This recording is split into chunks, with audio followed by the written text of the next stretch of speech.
ابو موسیٰ اشعری رضی اللہ عنہ سے روایت ہے، وہ بیان کرتے ہیں رسول اللہ صلی اللہ علیہ وسلم نے فرمایا کہ سب لوگوں میں سے نماز ادا کرنے کا زیادہ ثواب اس شخص کو ملتا ہے جو سب سے زیادہ دور ہے، یعنی مسجد سے، اور اس کی مسافت زیادہ ہے، اور وہ شخص جو نماز کا انتظار کرتا ہے یہاں تک کہ وہ امام کے ساتھ نماز ادا کرتا ہے، اس کا ثواب اس شخص سے زیادہ ہے جو اکیلا نماز ادا کرتا ہے اور سو جاتا ہے۔ اس حدیث کو بخاری اور مسلم نے روایت کیا ہے۔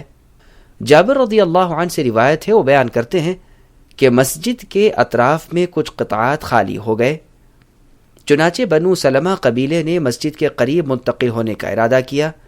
اس بات کا نبی صلی اللہ علیہ وسلم کو علم ہوا۔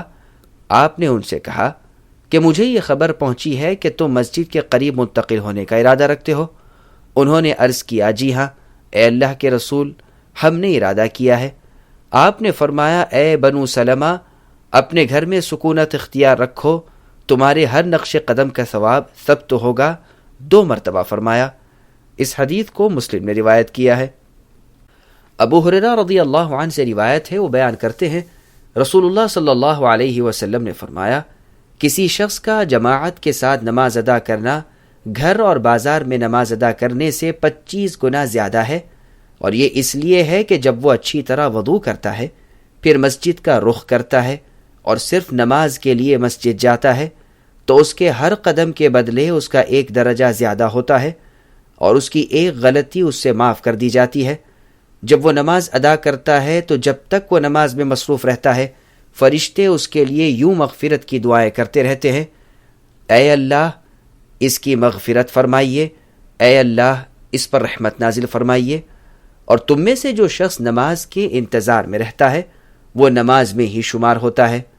اور ایک روایت میں ہے، آپ نے فرمایا، جب مسجد میں داخل ہوا اور نماز نے ہی اس کو مسجد میں روک رکھا ہے۔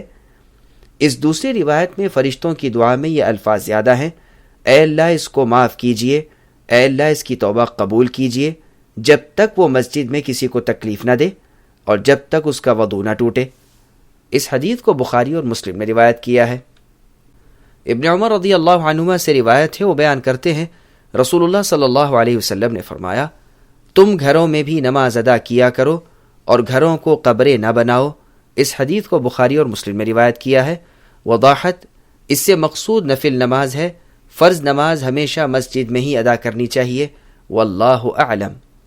بریدہ رضی اللہ عنہ سے روایت ہے، وہ بیان کرتے ہیں رسول اللہ صلی اللہ علیہ وسلم نے فرمایا، جو لوگ اندھیرے میں مسجدوں کی جانب جاتے رہتے ہیں، یعنی نماز عشاء اور نماز فجر کو، انہیں قیامت کے دن پوری روشنی کی خوشخبری دے دو۔ اس حدیث کو ترمذی اور ابو داؤد نے روایت کیا ہے۔